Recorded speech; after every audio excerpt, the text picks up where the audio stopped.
Chapter 32 of Oliver Twist by Charles Dickens. This recording is in the public domain. Recording by Tig Hines. Of the happy life Oliver began to lead with his kind friends. Oliver's ailings were neither slight nor few. In addition to the pain and delay attendant on a broken limb, his exposure to the wet and cold had brought on fever and ague, which hung about him for many weeks, and reduced him sadly. But at length he began by slow degrees to get better, and to be able to say sometimes in a few tearful words how deeply he felt the goodness of the two sweet ladies, and how ardently he hoped that when he grew strong and well again he could do something to show his gratitude, only something which would let them see the love and duty with which his breast was full, something, however slight, which would prove to them that their gentle kindness had not been cast away, but that the poor boy whom their charity had rescued from misery or death was eager to serve them with his whole heart and soul. "Poor fellow," said Rose, when Oliver had been one day feebly endeavouring to utter the words of thankfulness that rose to his pale lips, "you shall have many opportunities of serving us if you will. We are going to the country, and my aunt intends that you shall accompany us. The quiet place, the pure air, and all the pleasure and beauties of spring will restore you in a few days. We will employ you in 100 ways when you can bear the trouble." "The trouble!" cried Oliver. "Oh, dear lady, if I could but work for you, if I could only give you pleasure by watering your flowers, or watching your birds, or running up and down the whole day long to make you happy, what would I give to do it?" "You shall give nothing at all," said Mrs. Maylie, smiling. "For, as I told you before, we shall employ you in 100 ways, and if you only take half the trouble to please us that you promise now, you will make me very happy indeed." "Happy, ma'am!" cried Oliver. "Oh, how kind of you to say so!" "You will make me happier than I can tell you," replied the young lady. "To think that my dear good aunt should have been the means of rescuing any one from such misery as you have described to us would be an unspeakable pleasure to me. But to know that the object of her goodness and compassion was sincerely grateful and attached in consequence, would delight me more than you can well imagine. Do you understand me?" she inquired, watching Oliver's thoughtful face. "Oh yes, ma'am, yes," replied Oliver eagerly. "But I was thinking that I am ungrateful now." "To whom?" inquired the young lady. "To the kind gentleman and the dear old nurse who took so much care of me before," rejoined Oliver. "If they knew how happy I am, they would be pleased, I am sure." "I am sure they would," rejoined Oliver's benefactress. "And Mr. Losburn has already been kind enough to promise that when you are well enough to bear the journey, he will carry you to see them." "Has he, ma'am?" cried Oliver, his face brightening with pleasure. "I don't know what I shall do for joy when I see their faces once again." In a short time Oliver was sufficiently recovered to undergo the fatigue of this expedition. One morning he and Mr. Losburn set out accordingly, in a little carriage which belonged to Mrs. Maylie. When they came to Chertsey Bridge, Oliver turned very pale, and uttered a loud exclamation. "What's the matter with the boy?" cried the doctor, as usual, all in a bustle. "Do you see anything, hear anything, feel anything, eh?" "That, sir," cried Oliver, pointing out of the carriage window, "that house." "Yes, well, what of it? Stop, coachman, pull up here," cried the doctor. "What of the house, my man, eh?" "The thieves—the house they took me to," whispered Oliver. "The devil it is!" cried the doctor. "Hello there, let me out!" But before the coachman could dismount from his box, he had tumbled out of the coach by some means or other, and running down to the deserted tenement began kicking at the door like a madman. "Hello!" said a little ugly humpbacked man, opening the door so suddenly that the doctor, from the very impetus of his last kick, nearly fell forward into the passage. "What's the matter here?" "Matter!" exclaimed the other, collaring him without a moment's reflection. "A good deal. Robbery is the matter." "There'll be murder the matter too," replied the humpbacked man coolly, "if you don't take your hands off. Do you hear me?" "I hear you," said the doctor, giving his captive a hearty shake. "Confound the fellow, what's his rascally name? Sikes, that's it. Where's Sikes, you thief?" The humpbacked man stared, as if in excess of amazement and indignation, and twisting himself dexterously from the doctor's grasp, growled forth a volley of horrid oaths, and retired to the house. Before he could shut the door, however, the doctor had passed into the parlour without a word of parley. He looked anxiously round, Not an article of furniture, not a vestige of anything, animate or inanimate, not even the position of the cupboards, answered to Oliver's description.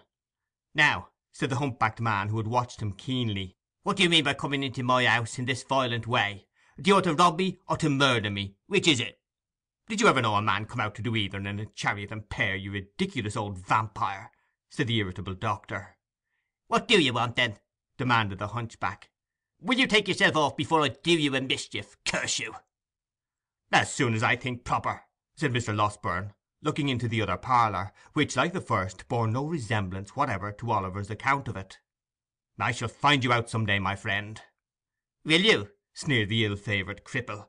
"If you ever want me, I'm here. I haven't lived here mad and all alone for 25 years to be scared by you.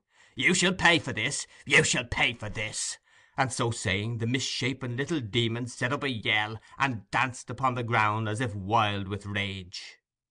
"It's stupid enough, this," muttered the doctor to himself. "The boy must have made a mistake.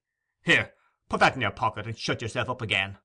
With these words he flung the hunchback a piece of money, and returned to the carriage.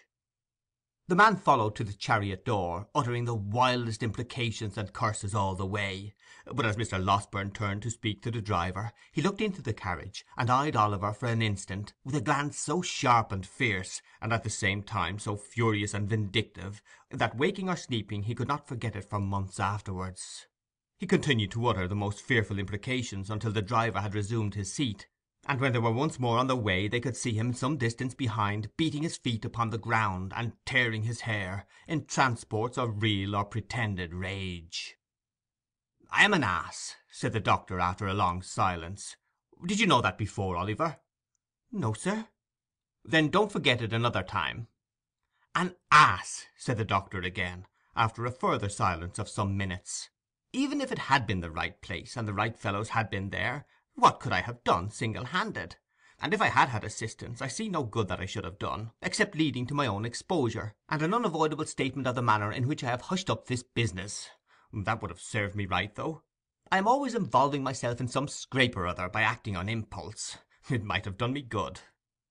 Now the fact was that the excellent doctor had never acted upon anything but impulse all through his life, and it was no bad compliment to the nature of the impulses which governed him, that so far from being involved in any peculiar troubles or misfortunes, he had the warmest respect and esteem of all who knew him. If the truth must be told, he was a little out of temper for a minute or two at being disappointed in procuring corroborative evidence of Oliver's story on the very first occasion on which he had a chance of obtaining any. He soon came round again, however, and finding that Oliver's replies to his questions were still as straightforward and consistent, and still delivered with as much apparent sincerity and truth as they had ever been, he made up his mind to attach full credence to them from that time forth. As Oliver knew the name of the street in which Mr. Brownlow resided, they were enabled to drive straight thither. When the coach turned into it, his heart beat so violently that he could scarcely draw his breath. "Now, my boy, which house is it?" inquired Mr. Losberne. That," replied Oliver, pointing eagerly out of the window. "The White House. Oh, make haste, pray make haste. I feel as if I should die. It makes me tremble so." "Come, come," said the good doctor, patting him on the shoulder. "You will see them directly, and they will be overjoyed to find you safe and well." "Oh, I hope so," cried Oliver. "They were so good to me, so very good to me." The coach rolled on. It stopped. No, that was the wrong house, the next door. It went on a few paces and stopped again. Oliver looked up at the windows, with tears of happy expectation coursing down his face. Alas, the White House was empty, and there was a bill in the window, "To let." "Knock at the next door," cried Mr. Losberne, taking Oliver's arm in his. "What has become of Mr. Brownlow, who used to live in the adjoining house? Do you know?" The servant did not know, but would go to inquire. She presently returned and said that Mr. Brownlow had sold off his goods and gone to the West Indies 6 weeks before. Oliver clasped his hands and sank feebly backwards. "Has his housekeeper gone too?" inquired Mr. Losberne, after a moment's pause. "Yes, sir," replied the servant. "The old gentleman, the housekeeper, and a gentleman who is a friend of Mr. Brownlow's all went together." "Then turn us home again," said Mr. Losberne to the driver, "and don't stop to bait the horses till you get out of this confounded London." "The bookstall keeper, sir," said Oliver. "I know the way there. See him, sir, pray. Do see him." "My poor boy, this is disappointment enough for one day," said the doctor. "Quite enough for both of us. If we go to the bookstall keeper's, we shall certainly find that he is dead, or he has set his house on fire, or run away. No, home again straight." And in obedience to the doctor's impulse, home they went. This bitter disappointment caused Oliver so much sorrow and grief, even in the midst of his happiness, for he had pleased himself many times during his illness with thinking of all that Mr. Brownlow and Mrs. Bedwin would say to him, and what delight it would be to tell them how many long days and nights he had passed in reflecting on what they had done for him, and in bewailing his cruel separation from them. The hope of eventually clearing himself with them too, and explaining how he had been forced away, had buoyed him up and sustained him under many of his recent trials; and now the idea that they should have gone so far, and carried with him the belief that he was an impostor and a robber, a belief which might remain uncontradicted to his dying day, was almost more than he could bear. The circumstance occasioned no alteration, however, in the behaviour of his benefactors. After another fortnight, when the fine warm weather had fairly begun, and every tree and flower was putting forth its young leaves and rich blossoms, they made preparations for quitting the house at Chertsey for some months. Sending the plate which had so excited Fagin's cupidity to the banker's, and leaving Giles and another servant in care of the house, they departed to a cottage at some distance in the country, and took Oliver with them. Who can describe the pleasure and delight, the peace of mind and soft tranquillity the sickly boy felt in the balmy air, and among the green hills and rich woods of an inland village? Who can tell how scenes of peace and quietude sink into the minds of pain-worn dwellers in close and noisy places, and carry their own freshness deep into their jaded hearts? Men who have lived in crowded pent-up streets through lives of toil, and who have never wished for change, men to whom custom has indeed been second nature, and who would have come almost to love each brick and stone that formed the narrow boundaries of their daily walks, even they, with the hand of death upon them, have been known to yearn at last for one short glimpse of nature's face, and, carried far from the scenes of their old pains and pleasures, have seemed to pass at once into a new state of being.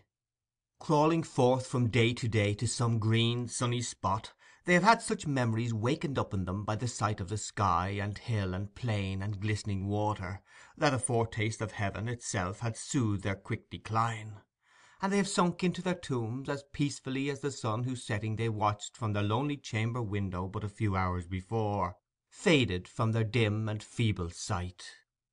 The memories which peaceful country scenes call up are not of this world, nor of its thoughts and hopes.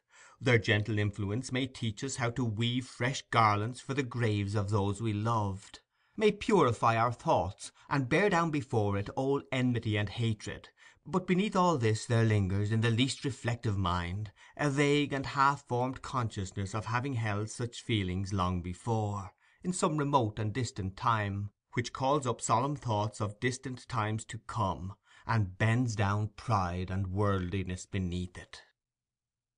It was a lovely spot to which they repaired.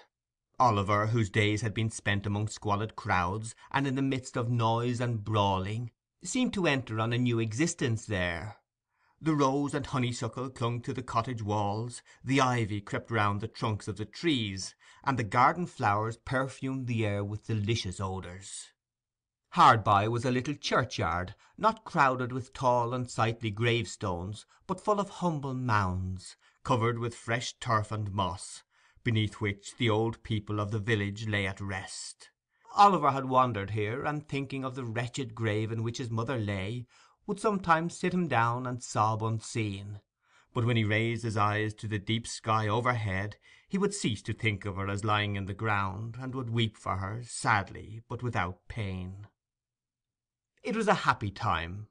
The days were peaceful and serene, the nights brought with them neither fear nor care, no languishing in a wretched prison, or associating with wretched men, nothing but pleasant and happy thoughts.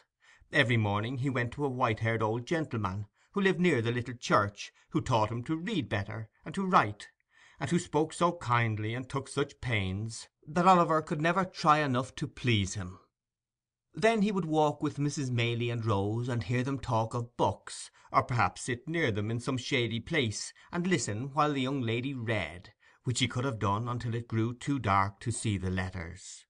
Then he had his own lesson for the next day to prepare, and at this he would work hard in a little room which looked into the garden, till evening came slowly on, when the ladies would walk out again, and he with them, listening with much pleasure to all they said, and so happy if they wanted a flower that he could climb to reach, or had forgotten anything he could run to fetch, that he could never be quick enough about it. When it became quite dark and they returned home, the young lady would sit down to the piano and play some pleasant air, or sing in a low and gentle voice some old song which it pleased her aunt to hear.